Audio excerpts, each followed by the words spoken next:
तो संसद का बजट सत्र अब तक हंगामेदार ही रहा है और अब तक 2 दिन की कार्यवाही हंगामे की भेंट चढ़ चुकी है। हिंडनबर्ग की रिपोर्ट और अडानी ग्रुप से जुड़े मुद्दे को लेकर विपक्ष सदन में आक्रामक रहा।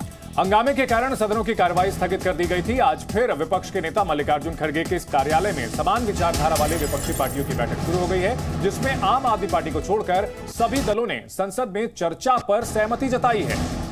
तो फिलहाल ये बड़ी अपडेट आपको बता दें, विपक्षी दलों की बैठक में ये फैसला हुआ है। जो 16 दल इस वक्त बैठक कर रहे हैं एक तरफ, उसमें यह फैसला हुआ है कि आम आदमी पार्टी को छोड़ के सभी दलों ने संसद में चर्चा पर सहमति जताई है। ऐसे में अडानी मुद्दे को लेकर क्या विपक्ष में फूट पड़ चुकी है, ये बड़ा सवाल है, क्योंकि अब अधिकतर दल चर्चा के लिए तैयार नजर आते हैं। हालांकि आम आदमी पार्टी चर्चा के लिए राजी नहीं है। फिलहाल जो जानकारी मिली है, कल भी 17 विपक्षी दलों ने बैठक की थी। तमाम नेता मल्लिकार्जुन खड़गे के कार्यालय पहुंचे थे, उनके दफ्तर में ये बैठक हुई थी। और इसी बीच मल्लिकार्जुन खड़गे ने क्या कहा है वो सुनिए। देखिए, ये जो मोदी जी वहां पर जाकर HAL का जो यूनिट स्टार्ट करने की जो बात की है, तो इन्होंने नहीं बनाया वहाँ। इससे पहले हमारे पास HAL मैसूर में है और वही HAL पहले राफेल नियरली 108 राफेल जो हमारे हेलीकॉप्टर्स है वो बनाने के लिए वो तैयार थे, लेकिन मोदी जी ने वो सभी रेडीमेड फ्रांस से लाए और इधर बोलते हैं कि अपोजिशन लोगों को इंस्टिगेट करती, वो करती। कर्नाटक में तो इतने industries public sector Pandit Jawaharlal Nehru ji के वक्त आए, उसके बाद भी आए। कांग्रेस नेता अधीर रंजन चौधरी ने भी अडानी मामले को लेकर सरकार पर निशाना साधा है, लेकिन यह भी कहा है कि हम चर्चा के लिए तैयार हैं। जेपीसी से सरकार क्यों घबरा रही है?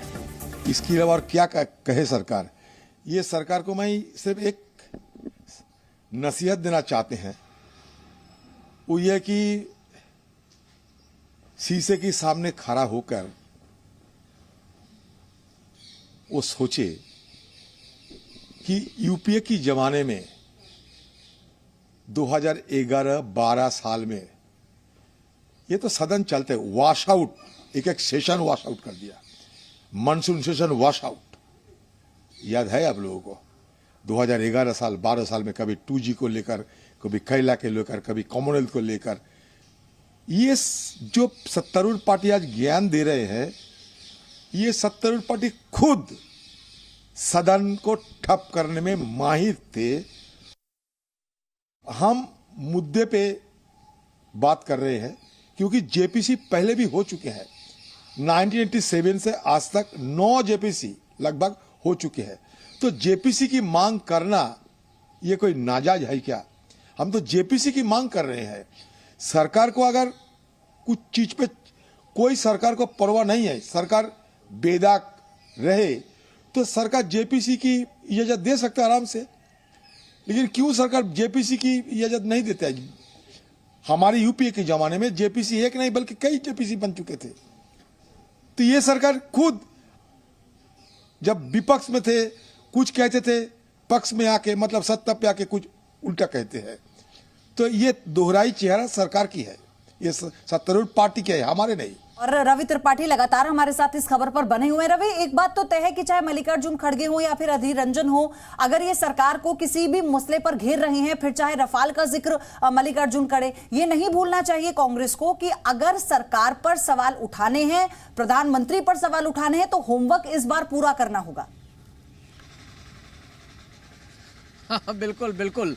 देखिए, होमवर्क करके आए हैं विपक्ष के लोग और उसी हिसाब से तैयारी करके बता रहे हैं कि इससे पहले कब कब जो है जेपीसी एक्सेप्ट हुआ है ऐसे मामलों में। और मैंने बताया भी विपक्ष की तरफ से सवाल आएगा कि किस तरह से हर्षद मेहता के केस में भी जेपीसी की मांग की गई थी और जेपीसी एक्सेप्ट हुआ था, जेपीसी की जांच हुई थी। तो विपक्ष तमाम सारे उदाहरण रखेगा और अच्छा है। देखिए, चर्चा शुरू होगी आज से। सबसे बड़ा चीज, बड़ी खबर है कि डेडलॉक जो था, गतिरोध जो बना हुआ था संसद में, वो खत्म हुआ है। और खासतौर पर ज्यादातर पॉलिटिकल पार्टी, आम आदमी पार्टी को छोड़कर सभी पार्टियों ने चर्चा में हिस्सा लेने की सहमति जताई है। जी। अब आप जेपीसी की मांग सरकार से करें, अब सरकार पर निर्भर करता है सरकार माने। ठीक है रवि, आपके पास लौटेंगे। मनीष तिवारी कुछ कह रहे हैं, अपने दर्शकों को सुना देते हैं। ऊपर एक बहुत बड़ा प्रश्न चिन्ह लगा हुआ है और इसलिए मैंने सेबी के चेयरमैन को एक खत लिखा है और उनको कहा है कि ये जो हिंडनबर्ग ने आरोप लगाए हैं अपनी रिपोर्ट में, वो कथाकथित सही है या गलत है, उसकी एक निष्पक्ष जांच होनी चाहिए, जिससे जो हमारा रेगुलेटरी मैकेनिज्म है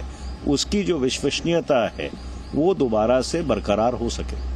तो सरकार ये कह रही है कि कांग्रेस पार्टी जो है वो प्रो पीपल लेजिस्लेशन को चलने नहीं देना चाहती, हाउस को चलने नहीं देना चाहती है, और जो मोदी जी के कार्यकाल में जो प्रोडक्टिविटी रही है पार्लियामेंट की वो नहीं जो है उनको हजम हो रही है या उनको पसंद है।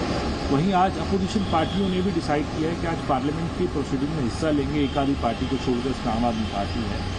जेपीसी की मांग आप लोगों की है, लेकिन सरकार की तरफ से तो सीधे तौर पे कह दिया गया है रेगुलेटरी अथॉरिटी ही काम करेंगी। तो अब क्या देखिए, ऐसा है कि बहस में भाग लेने से जो इस सारे मामले की सच्चाई है वो देश तक पहुंचेगी, और जहां तक संयुक्त संसदीय समिति की बात है, संयुक्त संसदीय समिति की बात के ऊपर हम कायम हैं। अगर विपक्ष ने ये तय किया है कि वो सदन की जो कार्रवाई है उसमें भाग लेंगे, उसका मुख्य उद्देश्य ये है कि जो इस सारे मामले का सच है वो भारत की जनता तक पहुंच सके। सर ट्वीट की तो हमारा कहना यही है कि हम चर्चा करेंगे, चर्चा में आप लोग हमारी चर्चा को मान लेके जो हम डिमांड कर रहे हैं कि यहाँ वहाँ पर उसकी प्रॉपर इंक्वायरी होना है या प्रॉपर उसको अगर कुछ रिजल्ट निकलना है तो उसको जॉइंट पार्लियामेंट्री कमेटी जो बोल रहे हैं हम जेपीसी, वो कॉन्स्टिट्यूट कीजिए, उसके सामने सब चीजें आएंगे।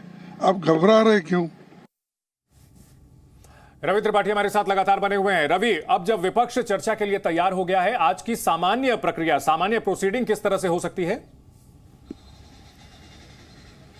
देखिए, नॉर्मल जो प्रोसेस होता है पार्लियामेंट का कि सबसे पहले क्वेश्चन आवर होता है, 11 बजे से क्वेश्चन आवर शुरू होता है, 1 घंटे का क्वेश्चन आवर। लोकसभा में पहले क्वेश्चन आवर होता है और राज्यसभा में पहले 0 आवर होता है। तो सबसे पहला 11 से 12 के बीच में क्वेश्चन आवर और 0 आवर दूसरी तरफ, और फिर उसी का उल्टा मान लीजिए कि 12 से 1 बजे जो है वहाँ क्वेश्चन आवर होगा राज्यसभा में और यहाँ 0 आवर होता है। तो आमतौर पे जो चर्चा शुरुआत होती है किसी भी मुद्दे पर वो 1:30 बजे यानी 1 बजे के बाद होती है, ब्रेक के बाद। अब सरकार पर निर्भर करता है कि चूंकि समय कम बचा है तो क्या सरकार इन दोनों चीज़ों को रोक के फिर चर्चा कराए या फिर चर्चा 1 या 1:30 बजे से शुरू होगी और एक समय तय होगा कि इस मुद्दे पर राष्ट्रपति के अभिभाषण पर चर्चा होगी और इसके लिए 8 घंटा 10 घंटा आज हो सकता है देर रात तक सदन चले। जो कल संकेत मिला था कि आज देर रात 10-11 बजे तक सदन चल सकता है, क्योंकि ठीक है, अब से थोड़ी देर में यह साफ हो जाएगा कि सदन में आज जो चर्चा की मांग पर विपक्ष अब राजी हुआ है चर्चा करने को, आगे ये सुचारू रूप से चल पाएगा या नहीं।